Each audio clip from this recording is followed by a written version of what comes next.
And Goodwill here as well. How's everyone feeling? I like the purple, very springy of you. We're speaking it into existence. Very good. And I just spent an hour making sure I was on top of it by watching a montage of General Hospital for the last 20 years. So I'm on top of that. Very good. So he's got the whole story arc in case it should come up later on. Perfect. Right. We are going to begin a little bit in Hollywood. We're going to go to LA. NBA still on break. However, we did see Giannis Antetokounmpo front and center in LA for much of All-Star Weekend. Maybe that is foreshadowing that the Greek Thief may be seeing his future there. According to a recent article by Dave McMenamin, the Lakers could be in pursuit of Giannis Antetokounmpo this summer. The article said to tell ESPN that they obviously see the appeal in Antetokounmpo and believe they, meaning the Lakers, would be one of the teams on a very short list if the Bucks star asks for a trade out of Milwaukee. A Western Conference executive told ESPN that he believes Antetokounmpo is the, quote, big prize the Lakers hope to land should the Milwaukee Bucks decide to trade the 2021 NBA Finals MVP during the offseason. And so naturally, here we are kind of looking ahead at what a Luka-Giannis combination would look like for the Lakers. Would this be a good fit? Vinny, go ahead. I mean, of course it would be a good fit when you look at maybe two of the top 4 or 5 players in basketball on the same team. Would Giannis want to play off the ball? Because that was a big thing with him and Damian Lillard. He didn't want to get off the ball as much. Team construction, all that type of stuff. That's fine. My question to y'all is this. What do the Lakers have to realistically offer the Milwaukee Bucks if Giannis actually decides, I want to go for a trade? Yes, in the article it says that 26, 30, and 33, those first-round draft picks that you could offer. But that's so far down the line. Right. And maybe, just maybe, the Nico Harrison school has shifted to Milwaukee, but I doubt it because the laughter I heard yesterday came all the way from the Midwest. There's no way that unless Giannis says, I want to go there, I'm not signing an extension here with you this summer. I don't want to go to the New York Knicks. I don't want to go to anywhere else but the Lakers. Will a deal be actually consummated? The Lakers have much bigger questions than to try to worry about landing a big fish like Giannis. I just don't think it's necessarily realistic. Listen, here's the deal. I don't believe it's realistic either. I mean, right now, from a cap perspective, without LeBron and without Rui Hachimura, you'd have about $51 million in cap space. Again, the 3 first-round picks that you brought up, 2026, 2031, 2033. Those would be the 3 first-round picks that they could give up in order for it. I don't think there's any shot in hell that this happens. Here's where it gets interesting, though. It's the Lakers. Who the hell ever thought Luka would be a Laker? Somehow, someway, I mean, I know Nico Harrison is without a job. He will be, unfortunately, forever infamous for making this deal, okay, that moved Luka to the Los Angeles Lakers. Like a thief in the night, you didn't sit up there and shop him. You could have got a multitude of assets if in return for Luka Doncic. You didn't take advantage of that. We get all of that. Somehow, some way, he ends up a Laker. Go back years ago, 2011, Chris Paul, we just finished talking about him. He was supposed to be a Los Angeles Laker. If it wasn't for the New Orleans franchise being owned in the de facto perspective by Commissioner David Stern and the league at that time, which basically meant that the owners of the league owned the New Orleans Hornets at the time.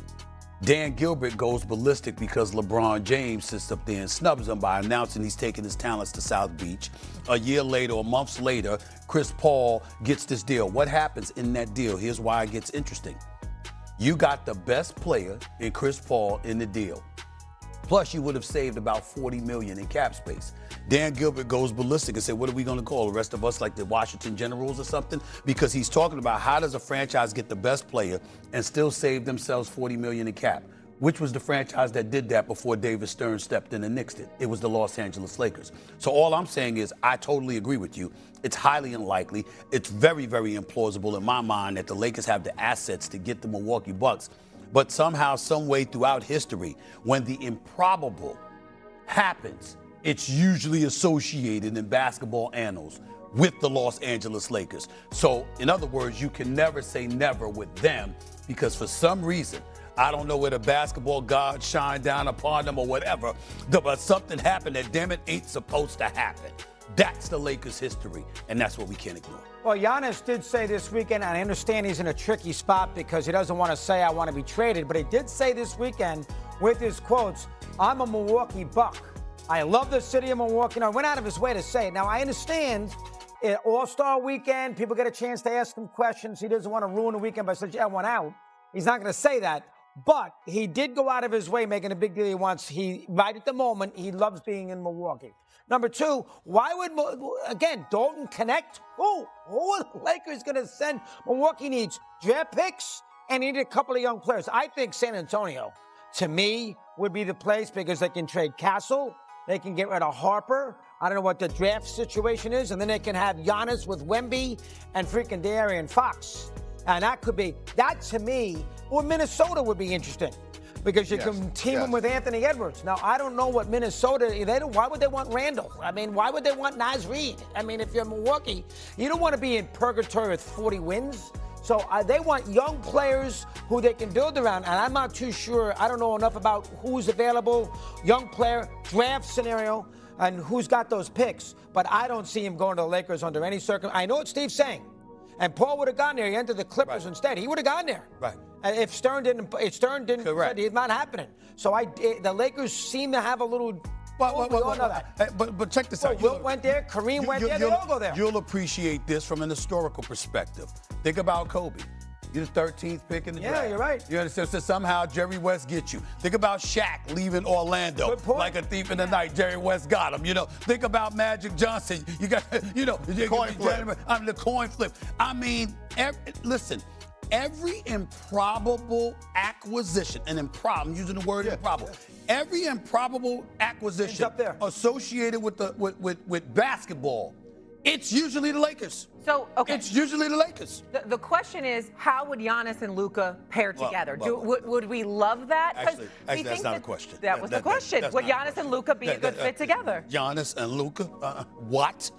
It would be the perfect fit, my God. would it not? It would be a great fit.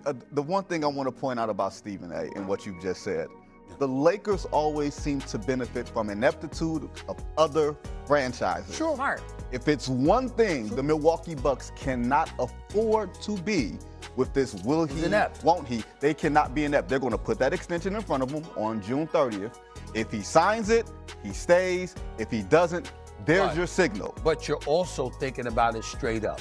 There are a multitude of big-time deals that involve multiple teams throughout history. So, in other words, the assets don't all have to come from the Los Angeles Lakers. Right, it could come from a myriad of other teams to make the deal work. Again, I don't believe it's happening. I'm with you 1,000%. I don't believe this is going to happen.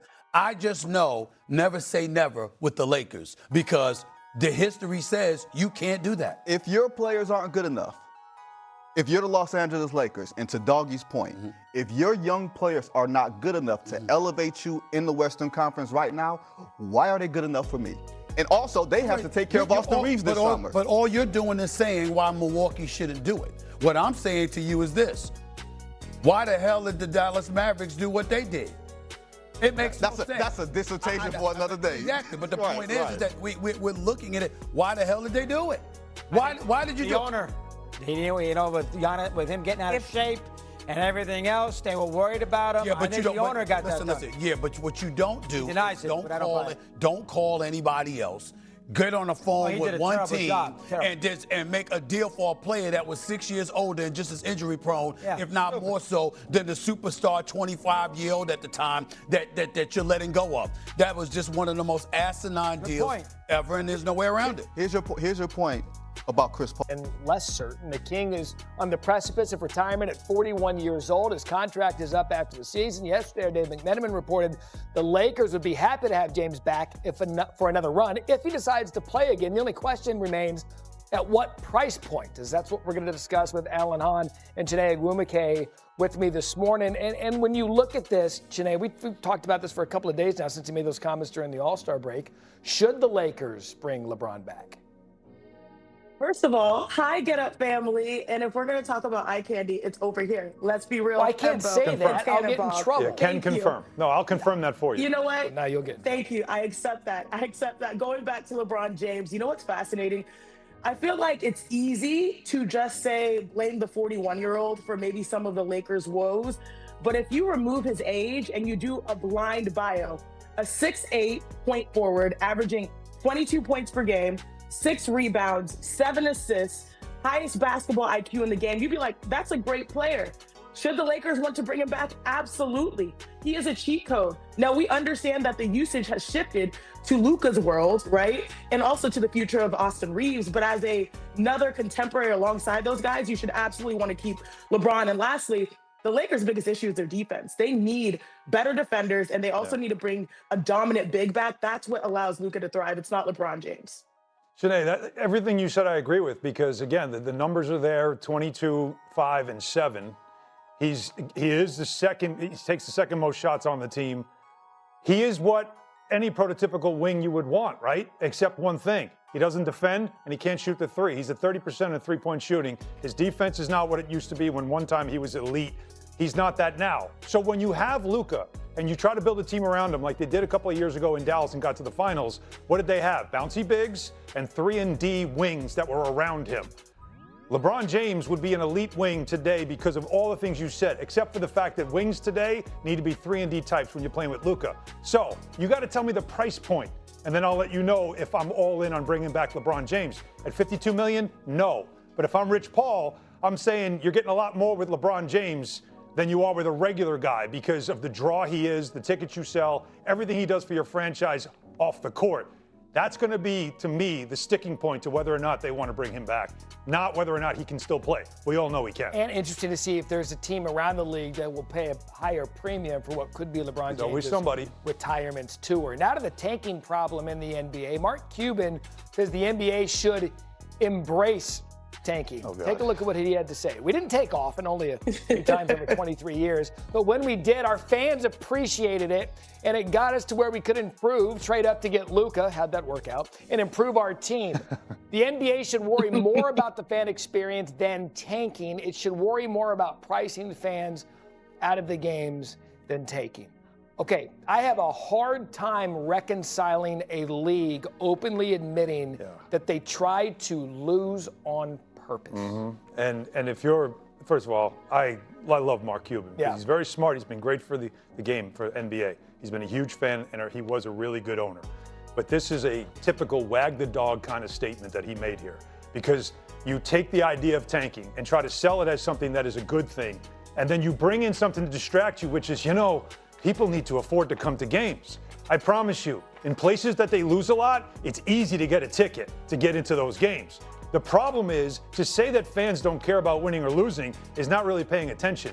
They actually do. That's why you can get a ticket in Washington or Charlotte or Memphis, because or New Orleans. No one's going anymore because their teams are not competitive. Although Charlotte has made a great comeback, kudos to them. But I also don't like the idea of normalizing losing as a strategy. I understand it has worked for some teams, but it hasn't worked for all. Atlanta won the lottery. The number one pick, or the consensus first pick, said, I don't want to play for you. So they had to take the next best guy. It was not a strong draft year. Right. And last but not least, Adam Silver has talked a lot about moving to Europe and wanting to expand the league to Europe. In Europe, if you're bad, you're relegated. They don't celebrate losing there the way the NBA is trying to celebrate it.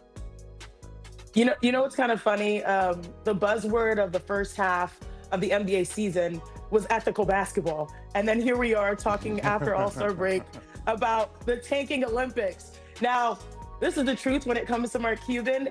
Some places he's right and some places I disagree with. And where he is right is that fans are smart and they have access to more information than ever before. They can understand playing the long game to benefit their franchise. Where he's wrong is that there should still be an expectation for players to play because the fans give their hard-earned money to see as such. And the fact that the NBA is trying to find ways to curb teams from dancing that fine line like we witnessed with the Utah Jazz, that's what they have to do. They have to put the hammer down. I'm someone who got drafted to a circumstance where we didn't win for the first 2 or 3 years. Y'all know this because my family at ESPN was the Connecticut Sun. It was ethical that we were losing, but we also got the top draft picks. The biggest issue is that it is hard for teams that lose to get that top pick. And figuring out a system that I don't want to say rewards, but like makes sense for teams that are truly bad to actually be rewarded in the most ethical way is most important. Lastly, I'll say this. The play-in tournament, I do think, was a good temporary Band-Aid solution. Having 65-game minimum games played for the awards was a good Band-Aid solution. The NBA has to find something a little bit more long-term to really make sure that the fans are able to see the players that they paid to see. That's a great point. Here's where I'm at. What was the big story earlier this season? A cheating scandal and a gambling scandal. There's been scandals about prop bets being rogue.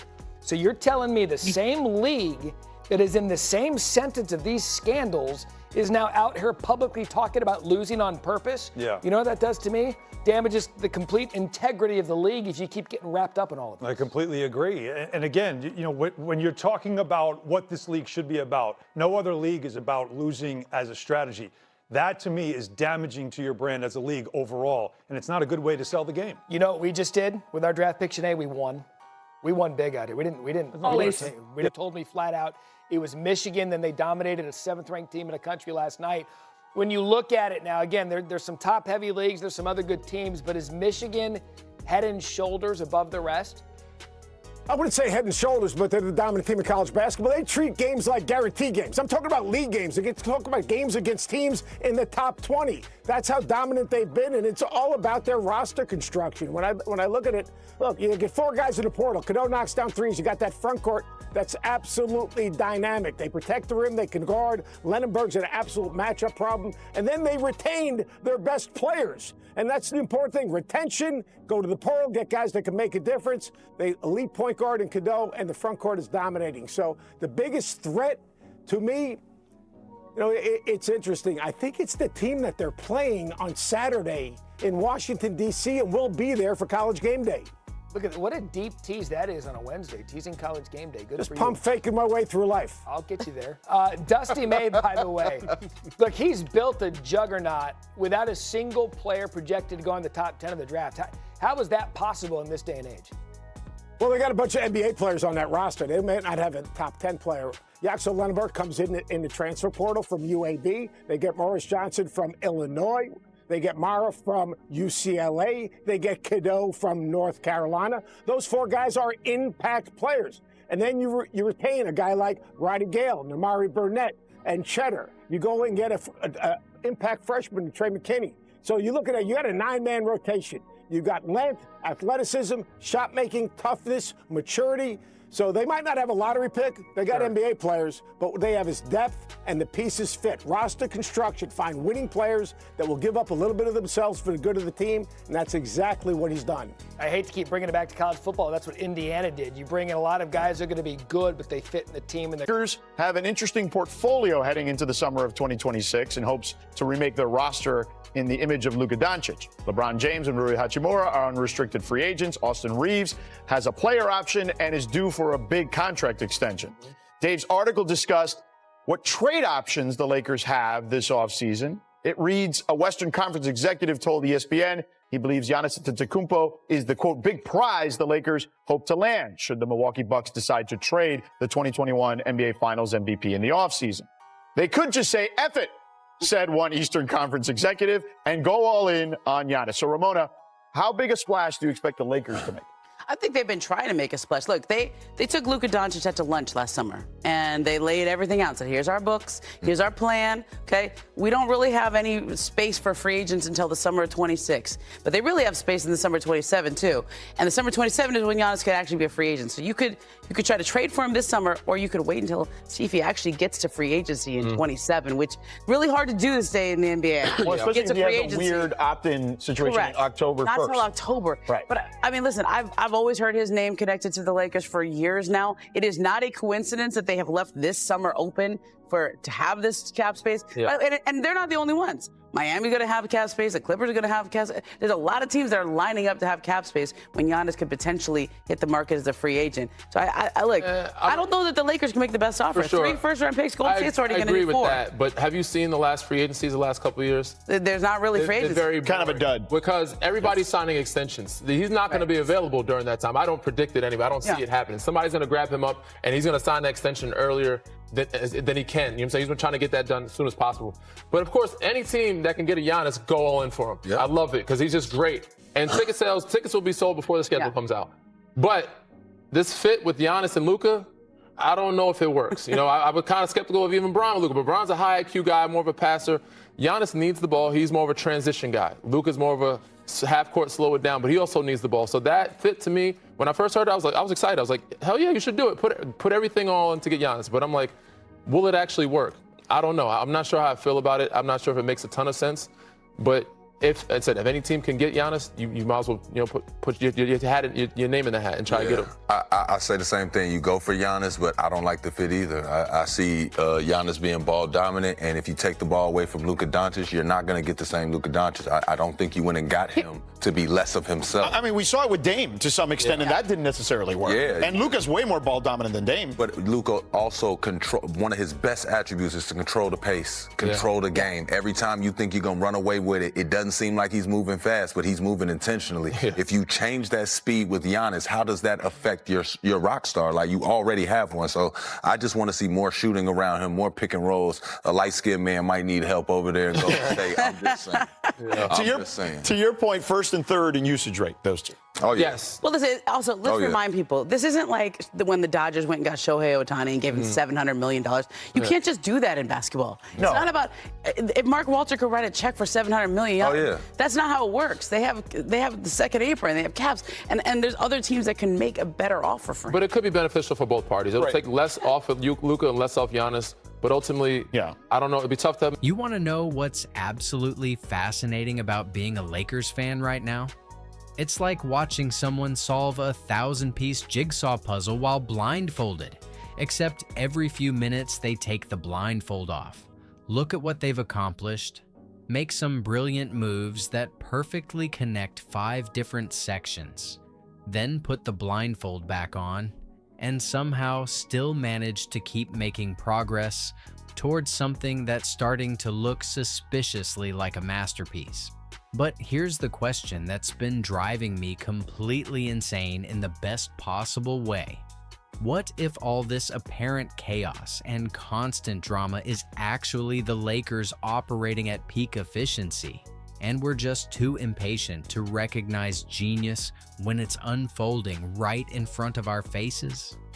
If you're sitting there thinking, finally, someone who gets that this Lakers situation might actually be brilliant rather than bonkers, go ahead and smash that like button, because I'm about to make the case that everything we're witnessing is building towards something absolutely spectacular that will make perfect sense once we're celebrating championship parades and wondering why we ever doubted this organization's master plan. Let's start with what might be the most encouraging development in Lakers basketball since they figured out that purple and gold look amazing together. Luka Doncic didn't just join this team, he embraced this organization with the enthusiasm of someone who finally found a basketball home that matches his championship ambitions and basketball intelligence. But here's what keeps me up at night thinking about the implications.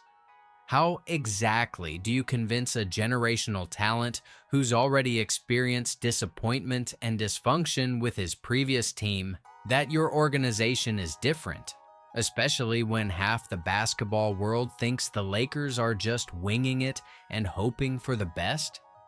The answer reveals something profound about what the Lakers have become under their current leadership structure. They're not promising Luka immediate championships or pretending they're one piece away from contention. They're showing him a comprehensive plan that addresses every aspect of team building, from roster construction to organizational infrastructure to long-term competitive sustainability. This isn't the Lakers of previous years throwing money at big names and hoping chemistry develops naturally. This is a franchise that's done their homework, identified their problems, and developed specific solutions that they can articulate clearly enough to convince someone as smart as Luka that they know exactly what they're doing. What makes this even more impressive is that Luka's public endorsement of the Lakers' organizational structure creates a recruiting advantage that money can't buy.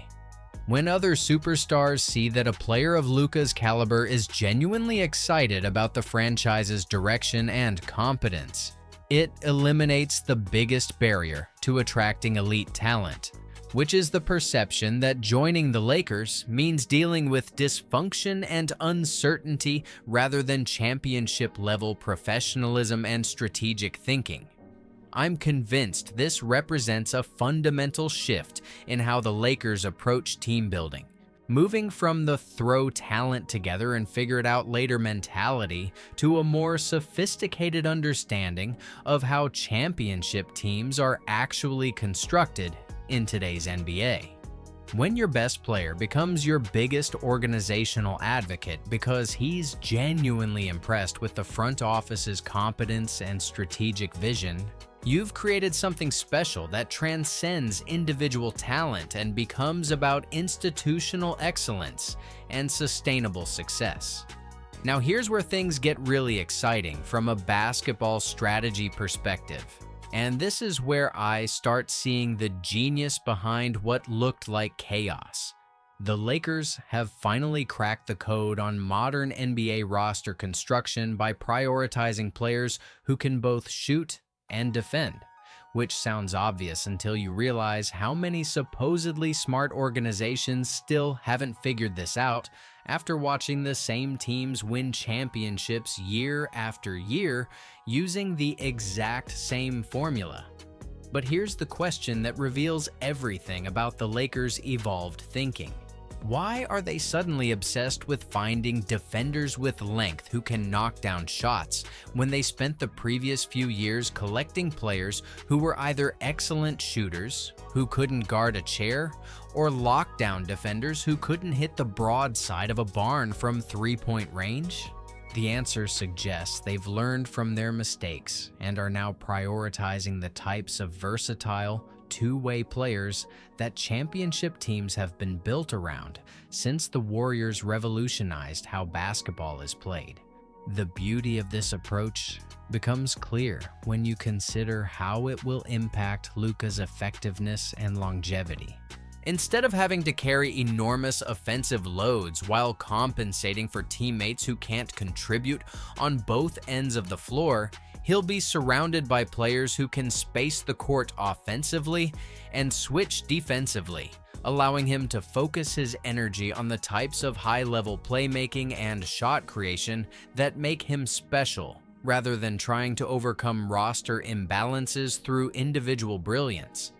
This philosophical evolution toward valuing complementary talent over big names represents organizational maturity that should have Lakers fans genuinely excited about the front office's ability to build sustainable championship contention, rather than hoping for lightning in a bottle or perfect health from aging superstars. When you combine elite primary talent like Luka with multiple players who can shoot, defend, and make smart basketball decisions without requiring constant touches or attention, you create the type of balanced, adaptable team that can execute different game plans against various playoff matchups while maintaining competitive excellence, regardless of which specific players are available on any given night. I believe this strategic clarity about roster construction needs eliminates the guesswork and hope that characterized previous Lakers rebuilding efforts, replacing it with specific criteria and target profiles that allow the front office to make decisions based on how players fit the system rather than their reputation or individual statistics in different contexts. Speaking of strategic clarity, LeBron's recent honesty about the Lakers' roster limitations represents exactly the type of veteran leadership that championship organizations need from their star players, even when that leadership involves acknowledging uncomfortable truths about depth concerns and overdependence on superstar health and production. But here's what I find absolutely fascinating about LeBron's approach. Instead of deflecting responsibility or making excuses, he's essentially providing a detailed scouting report on his own team's weaknesses that the front office can use to make targeted improvements. When LeBron says the Lakers haven't been built in a way that we have much margin for error, and compares the current situation with Luka to the previous era with Anthony Davis. He's not criticizing the organization or expressing dissatisfaction.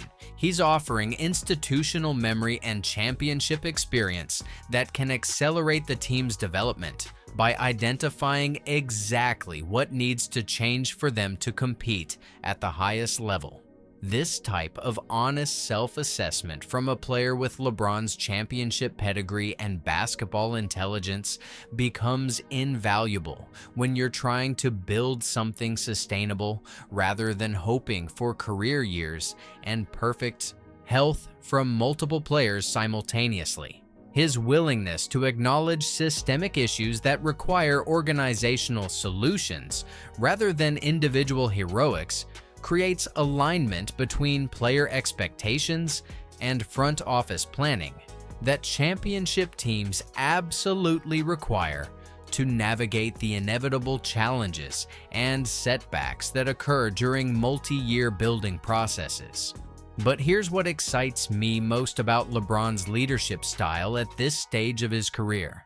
He's reached a point where he's more interested in solving problems than avoiding them, which means he can help younger players like Luka understand what championship basketball actually requires from a mental and emotional perspective rather than just hoping they figure it out through experience.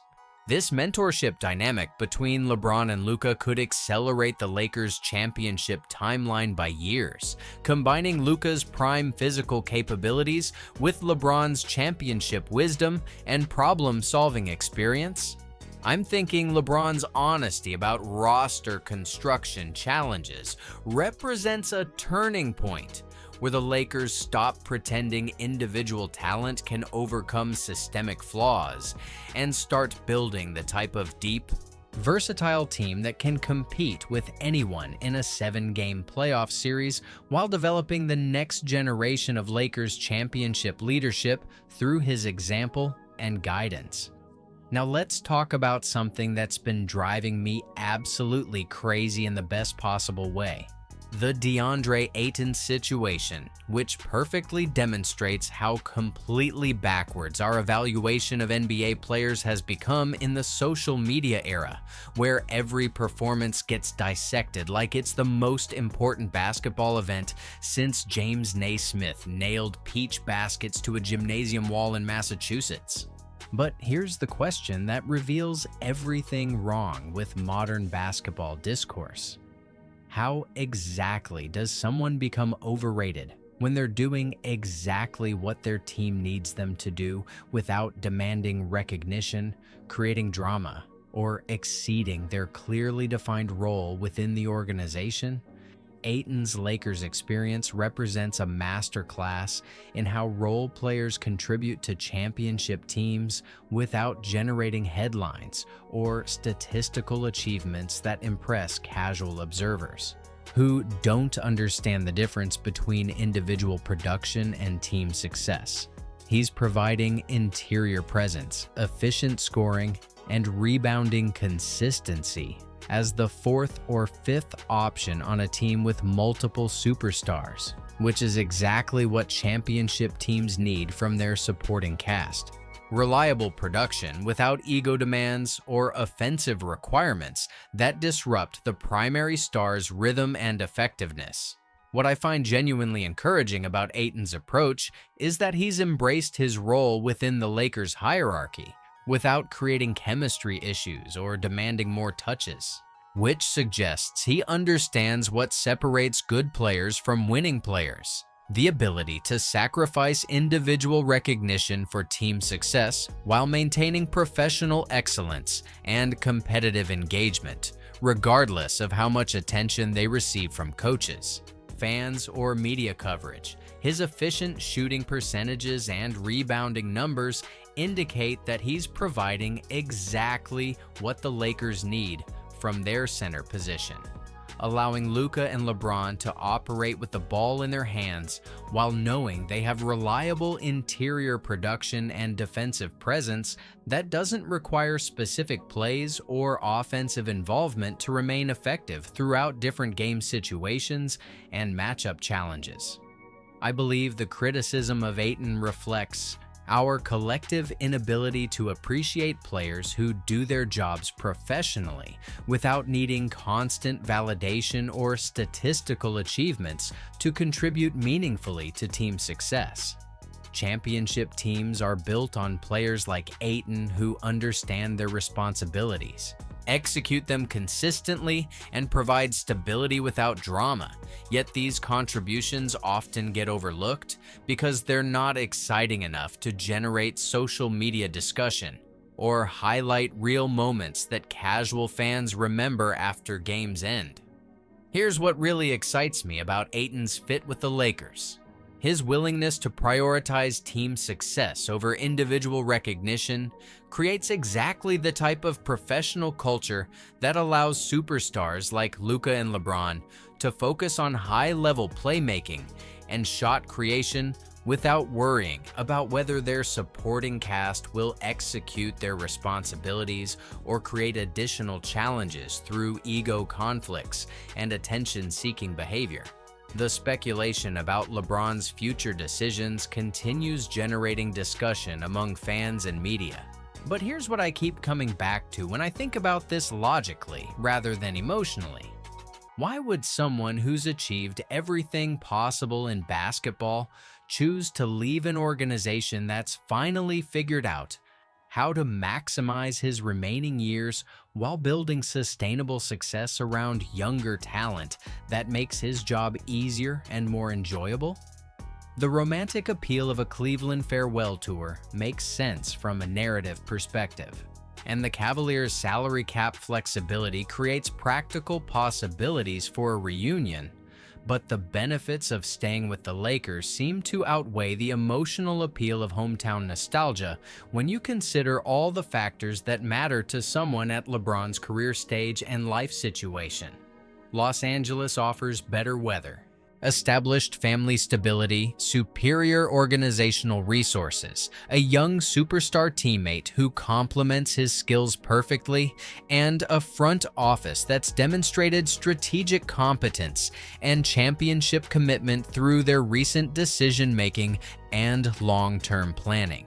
When you combine these practical advantages with the Lakers' championship culture and institutional excellence, it becomes difficult to argue that leaving would improve LeBron's basketball situation or personal happiness. What makes this even more intriguing is that LeBron's decision will likely depend more on what the Lakers accomplish during the upcoming offseason than on any external factors or speculation about retirement tours and emotional homecomings. If the Lakers successfully add the complementary talent they've identified as priorities and create the type of deep, balanced roster that can compete with anyone in a playoff series, why would LeBron want to start over somewhere else when he's already established championship chemistry with Luka and organizational trust with the front office?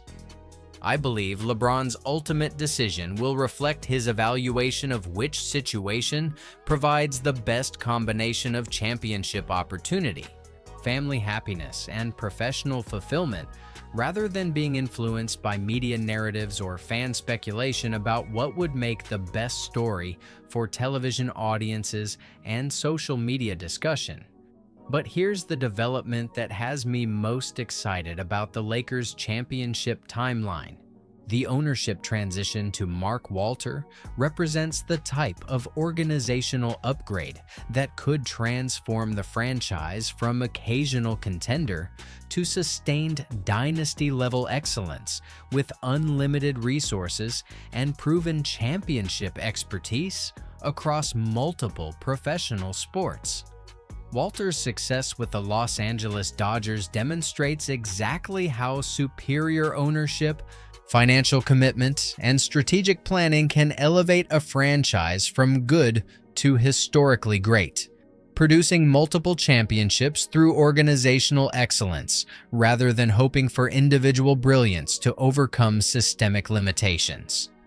The Dodgers' sustained success under Walter's leadership proves that he understands how to build and maintain championship-caliber operations that can adapt to changing competitive environments while maintaining excellence across all aspects of team building.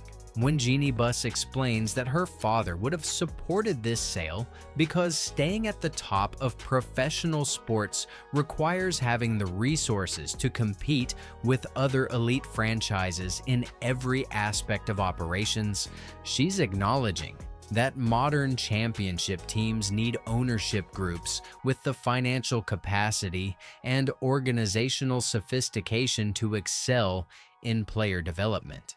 Scouting infrastructure, coaching excellence, facility improvements, and strategic planning, rather than just hoping for good draft picks and smart trades. What excites me most about this ownership change is the timing with the Lakers' transition from LeBron's championship window to Luka's prime years, creating the perfect opportunity to implement organizational improvements and resource investments that will benefit the franchise for decades rather than just the immediate future. Walter's championship philosophy and unlimited resources, combined with the front office's strategic clarity and Luka's organizational buy-in, creates exactly the type of alignment between ownership, management, and star players that championship dynasties are built on throughout sports history. I'm thinking this ownership transition eliminates the financial constraints and operational limitations that may have prevented the Lakers from making optimal decisions in previous years. Providing the type of institutional excellence and resource commitment that allows championship teams to maximize their potential while building sustainable success that outlasts individual players' careers. Here's my bold prediction about where all this leads. And this is where I get genuinely excited about the Lakers' championship prospects. They're positioning themselves for a dominant run that could establish a new dynasty built around Luka's prime years, supported by organizational excellence that ensures sustained success rather than hoping for perfect circumstances and individual heroics. The combination of generational talent, strategic roster construction, veteran leadership, unlimited resources, championship culture, and institutional competence creates exactly the type of foundation that produces multiple titles rather than occasional contention. When you have elite primary talent surrounded by complementary players who fit specific system requirements, guided by experienced leadership that understands championship basketball, supported by ownership that provides everything necessary for sustained excellence, magic happens. The question isn't whether the Lakers will win championships, it's how many they'll win and how long their dominance will last. And based on everything we're seeing from this organization right now, I'm betting on historically great things happening sooner than most people expect and lasting longer than anyone imagines possible.